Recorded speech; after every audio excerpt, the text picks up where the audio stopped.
Olá! O tema da aula de hoje é o capitalismo, suas crises e superações. O nosso objetivo é entender de que maneira o capitalismo foi capaz de superar a crise mundial de 1929 e, após a Segunda Guerra Mundial, dar início a um longo e continuado processo de crescimento sustentável que durou 30 anos.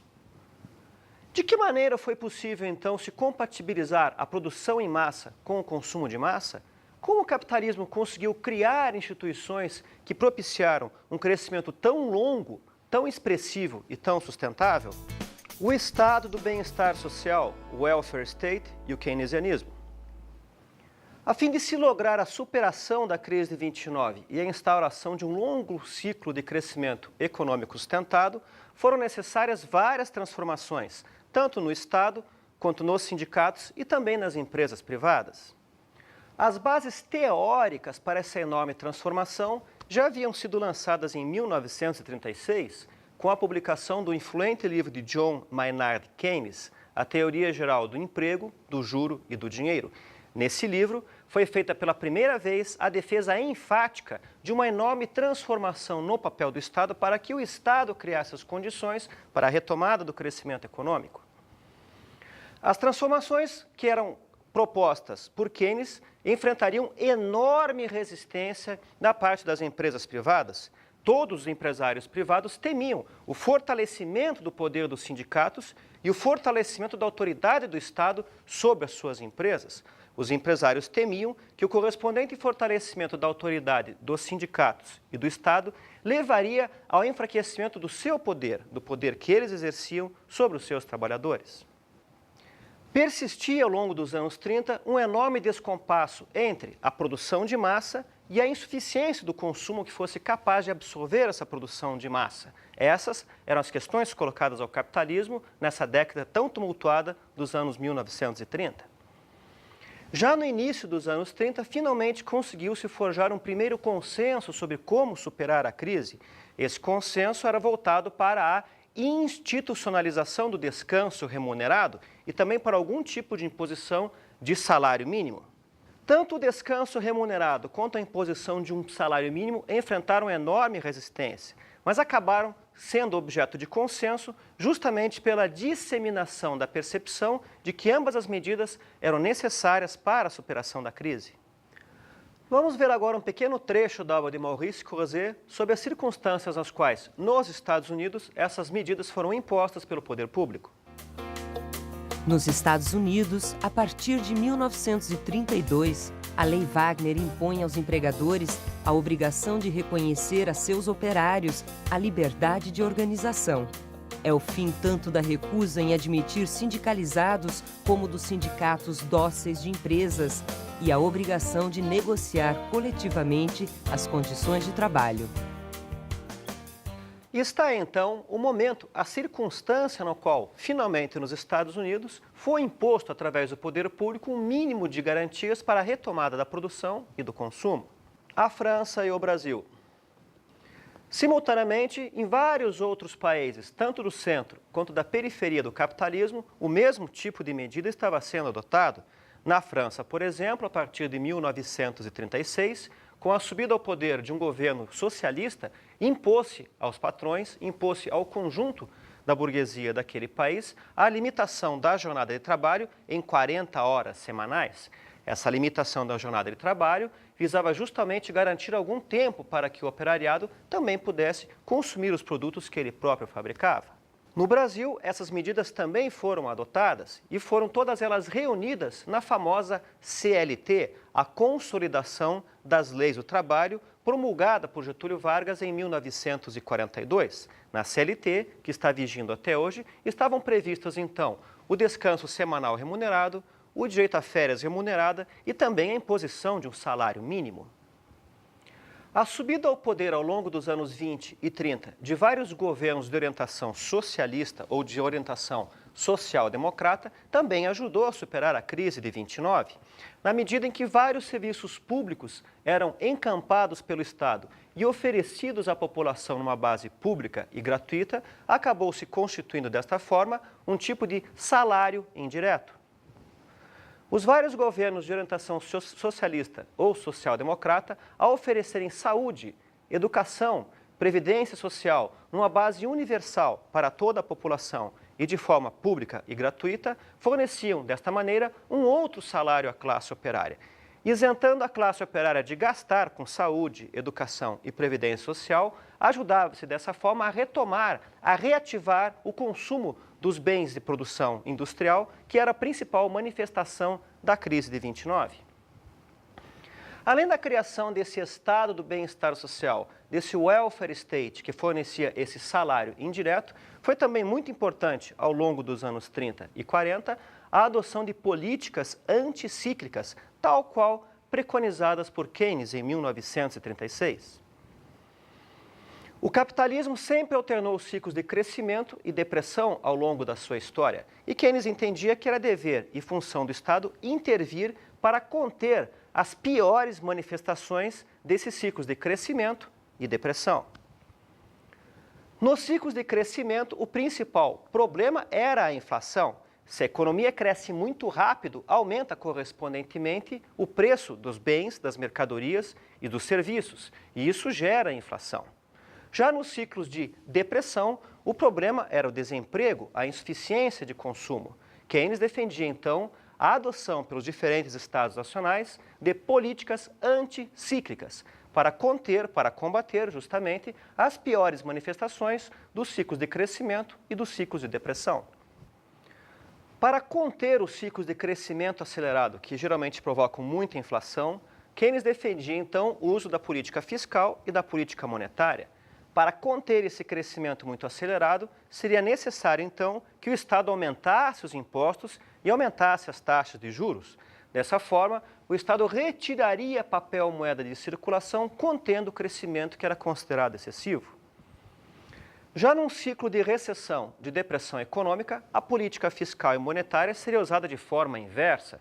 Caberia, então, ao Estado diminuir os impostos, diminuir as taxas de juros para estimular a produção, para estimular o consumo, superando desta forma a recessão e a depressão econômicas. Tomados em seu conjunto, essas enormes transformações que afetariam de maneira decisiva o Estado, o sindicato e as outras instituições relacionadas com o crescimento econômico, em especial as empresas capitalistas, tudo isto levaria, então, a uma nova configuração de forças sociais, a um novo pacto social envolvendo esses três grandes agentes, o Estado, a empresa privada e os sindicatos. Esse pacto social é que leva, então, o nome de keynesianismo, ou, como preferem alguns, de Fordismo. O Fordismo com o projeto de sociedade. O Fordismo pretendia, então, este pacto social entre empresas, sindicatos e Estado para lograr um novo tipo de sociedade. O novo tipo de sociedade humana preconizado por Ford era a sociedade de consumo, a sociedade de consumo de massas, a sociedade baseada, então, num consumo permanente e sustentável dos bens produzidos igualmente em massa, na linha de série desenvolvida por Ford. Este mundo que compatibilizava a produção de massa com o consumo de massa tinha várias implicações. Uma das mais importantes era a implicação de ordem estética, ou seja, na medida em que era necessário se reduzir os custos dos produtos fabricados em massa para que uma quantidade cada vez maior de pessoas pudesse consumi-los, a variação da estética desses produtos seria pouca ou nenhuma. A estética fordista propunha, então, a padronização, a estandardização, a simplificação ao máximo que fosse possível de todos os produtos fabricados em série, a fim de reduzir o seu custo e abreviar o tempo de produção. A estética fordista é, portanto, uma estética que é fundamentalmente invariante. A estética fordista acabou contaminando em boa medida outros ramos de atividade humana, como a arquitetura e o urbanismo.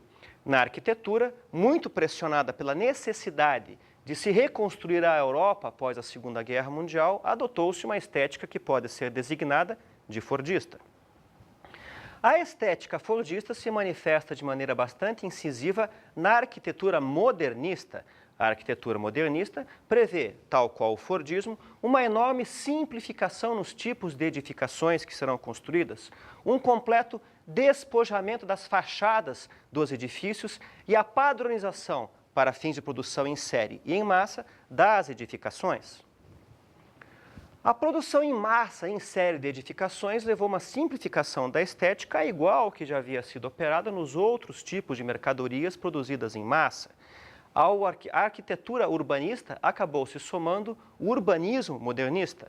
O urbanismo modernista, que surge já na década de 30, já tinha verificado a necessidade de se adequar às novas metrópoles, às cidades em crescente processo de expansão, ao automóvel.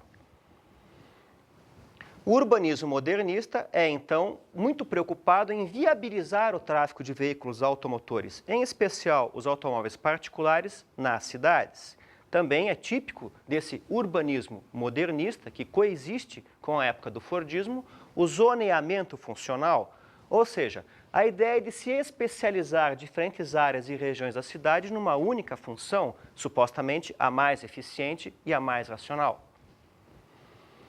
A fim de interligar as diferentes zonas funcionais da cidade, pretendeu-se, através do urbanismo modernista, a criação de um sistema viário. E nesse sistema viário, a ênfase era, obviamente, o transporte com automóveis particulares.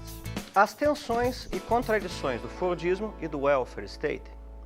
A coexistência do Fordismo e do estado de bem-estar social propiciaram ao capitalismo, depois da Segunda Guerra Mundial, 30 anos consecutivos de enorme e sustentável crescimento econômico. Porém, à medida que esse crescimento ia logrando resultados, também começavam a surgir os conflitos, os problemas e as contradições inerentes ao Fordismo e ao próprio estado de bem-estar social. Os problemas começaram a se verificar a partir da conclusão do processo de reconstrução dos países devastados pela Segunda Guerra Mundial. Sucessivamente, os países da Europa e depois também do Japão voltam a competir entre si no mercado mundial. Tendo encerrado seu processo de reconstrução e abastecimento dos seus mercados internos, os países europeus e também o Japão voltam a competir entre si e com os Estados Unidos na venda por produtos industrializados produzidos numa base fordista de produção. O resultado desse processo foi a intensificação da concorrência, na medida que mais e mais países iam se lançando no mercado mundial como concorrentes e, correspondentemente, caindo o preço dos produtos que eles fabricavam. A progressiva redução da margem de lucro derivada do aumento da concorrência teve problemas e implicações para o funcionamento das políticas anticíclicas e do próprio estado do bem-estar social. A principal implicação da queda, do declínio da margem de lucro das empresas expostas a uma competição cada vez maior no mercado mundial foi a correspondente queda dos lucros.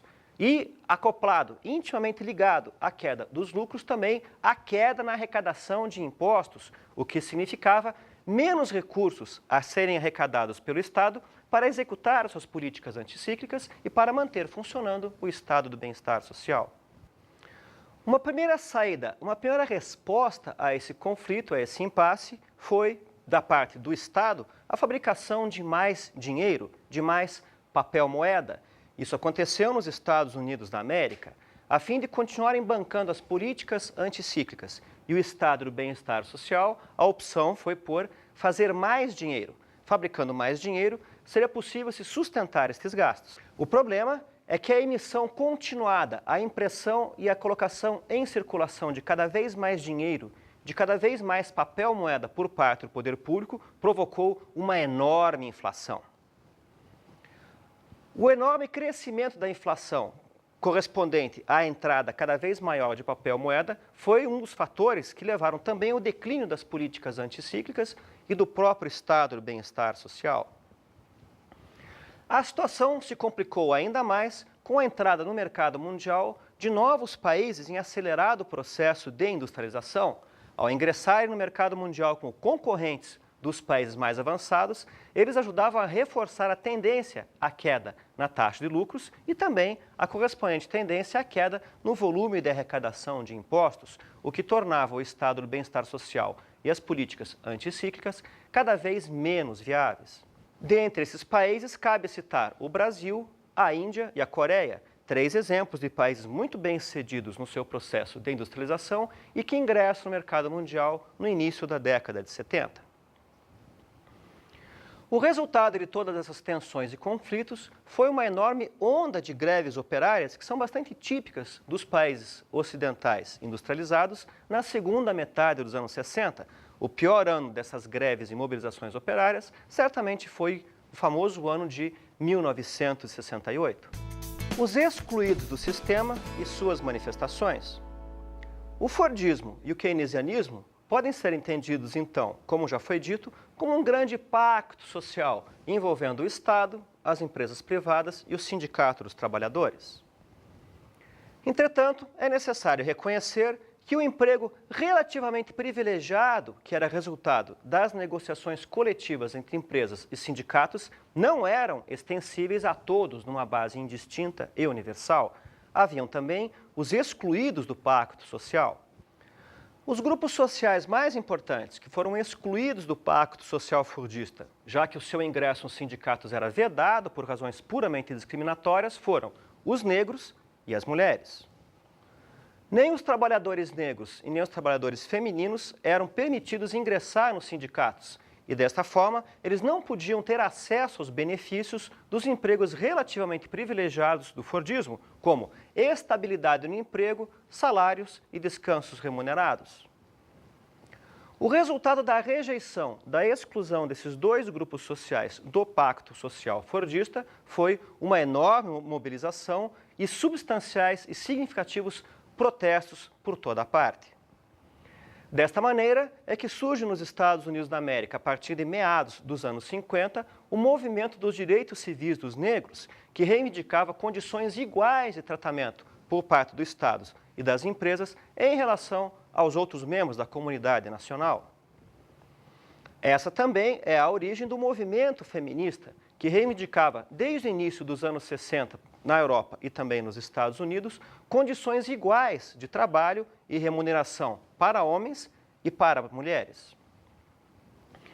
Além dos negros e das mulheres, uma outra grande frente de reação, de oposição ao Fordismo e ao keynesianismo, veio de grupos que recusavam a sociedade de consumo, que recusavam o compromisso com o consumismo e a própria estética padronizada destes bens de consumo. Uma das manifestações mais famosas e mais visíveis de rejeição à sociedade criada pelo Fordismo e pelo keynesianismo veio do movimento hippie. Os hippies recusavam a estética padronizada no vestuário, no corte de cabelo e nos calçados, que era típica do período fordista keynesiano. Agindo dessa forma, os hippies desenvolveram todo um estilo de vida alternativo, baseado em algum tipo de retorno à natureza, de recusa ao consumismo, de recusa e crítica à sociedade industrial e militarista. O resultado foi a criação de uma subcultura hippie que se propunha ser o antônimo ou o negativo da sociedade fordista keynesiana. Vamos ver agora um pequeno trecho de um filme que exemplifica, que representa essa rejeição integral da subcultura dos hippies à sociedade de consumo de massa.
Está aí, então, um bom exemplo de que maneira se manifestava a rejeição, a autoexclusão por parte do movimento hippie das características que eram centrais na sociedade keynesiana e fordista.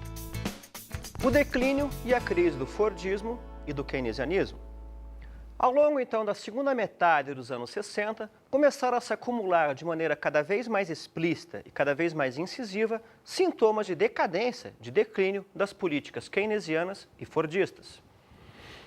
A principal manifestação do declínio do fordismo keynesiano era certamente a estagflação. O termo estagflação designa a combinação de dois processos econômicos muito negativos. Por um lado, a estagnação econômica. Taxas de crescimento cada vez menores são acusadas em todo o mundo capitalista. Simultaneamente a um crescimento cada vez menor da economia, se assiste à espiral ascendente da inflação. Da combinação de taxas de crescimento cada vez menores com taxas de inflação cada vez maiores, temos então o fenômeno da estagflação. A fim de romper com a crise que se aprofunda no mundo capitalista, várias iniciativas começaram a ser tomadas. Da parte dos patrões, dos empresários privados, o principal interesse era reduzir os seus compromissos assumidos anteriormente dentro do Pacto Social Fordista.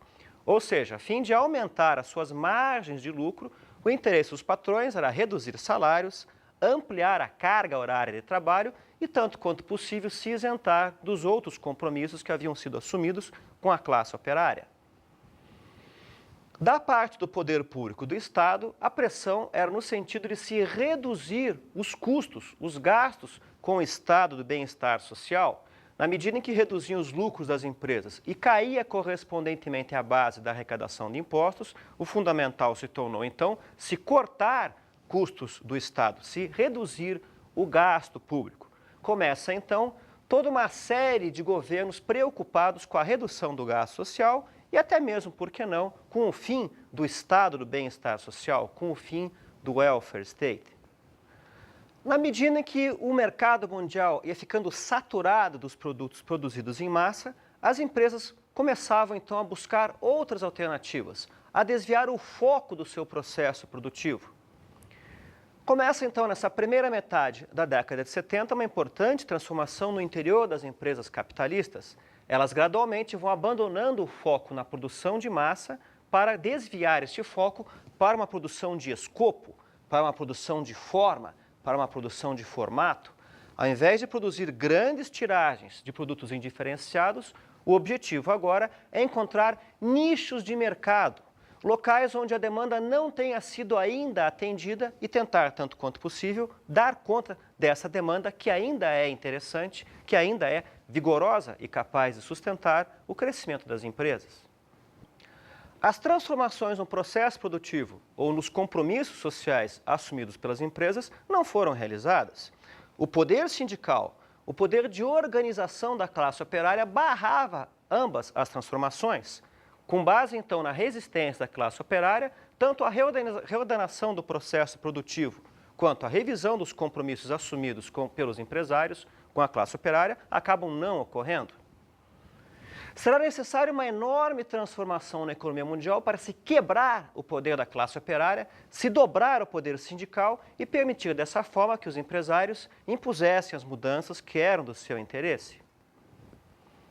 O fenômeno que vai propiciar a revisão integral do Pacto Social Fordista e o relativo abandono das políticas do Estado do bem-estar social certamente foi o choque do petróleo de 1973. Em 1973, o preço do barril do petróleo é astronomicamente multiplicado, encarecendo decisivamente o preço daquele que era, então, a principal matriz energética dos países industrializados do Ocidente.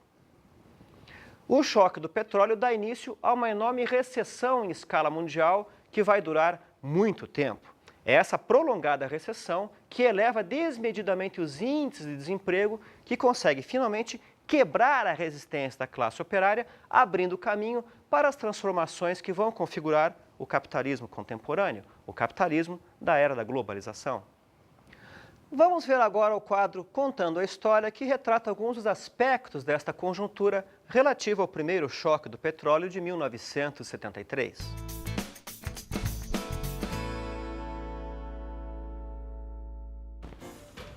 O choque do petróleo provocou uma situação inusitada no Brasil na primeira metade da década de 70. Os postos ficavam fechados nos fins de semana, enquanto sobrava gasolina. Incrível, não?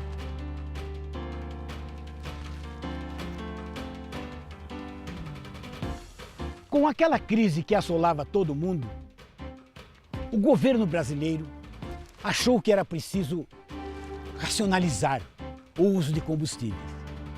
E naquela época, só diesel e gasolina. Caminhões e ônibus tinham tanques bem grandes que não foram tão afetados com o racionamento. Mas os donos de carros, esses sofreram grandes percalços por conta do racionamento. A disparidade do consumo do diesel e da gasolina foi tão grande que chegou um momento que não havia mais tanques disponíveis na Companhia Estatal de Petróleo para armazenar a gasolina. O excedente ficava em navios petroleiros ancorados. Enquanto isso, ironicamente, os postos permaneciam fechados, racionalizando o uso da gasolina.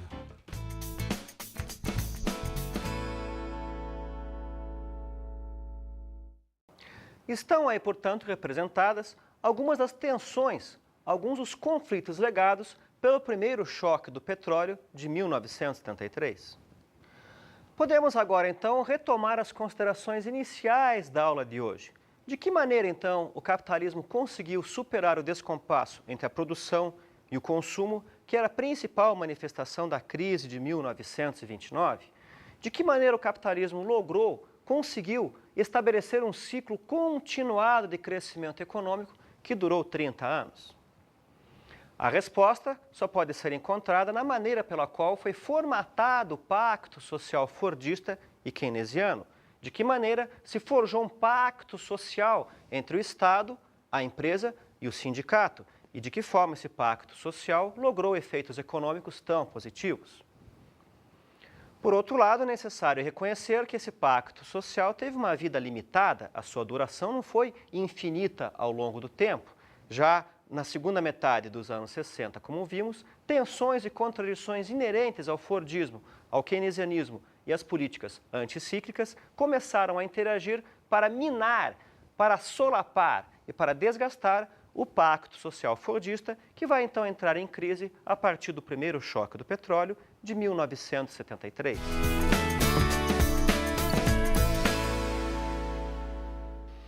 A dica de estudo para essa aula diz respeito justamente, então, ao estudo das circunstâncias e da conjuntura na qual é possível se forjar um pacto social. O Fordismo e o keynesianismo se caracterizam, então, como um pacto social que distribuía direitos e deveres entre o Estado, os sindicatos e as empresas. No Brasil do início dos anos 1990, essa ideia de um pacto social se torna muito importante e retorna com força total. É indispensável a consulta a um texto presente num site. O texto chama-se Câmaras Setoriais, Histórico e Acordos Firmados, da autoria de Patrícia Anderson, disponível em www.ecom.puc-rio.br/gfranco/cs30.pdf. O outro texto que recomendo como dica de estudo para esta aula é o texto intitulado A Câmara Banida, de autoria de Glauco Arbix, que está no livro De JK a FHC, A Reinvenção dos Carros, que foi publicado no Brasil pela editora Escrita.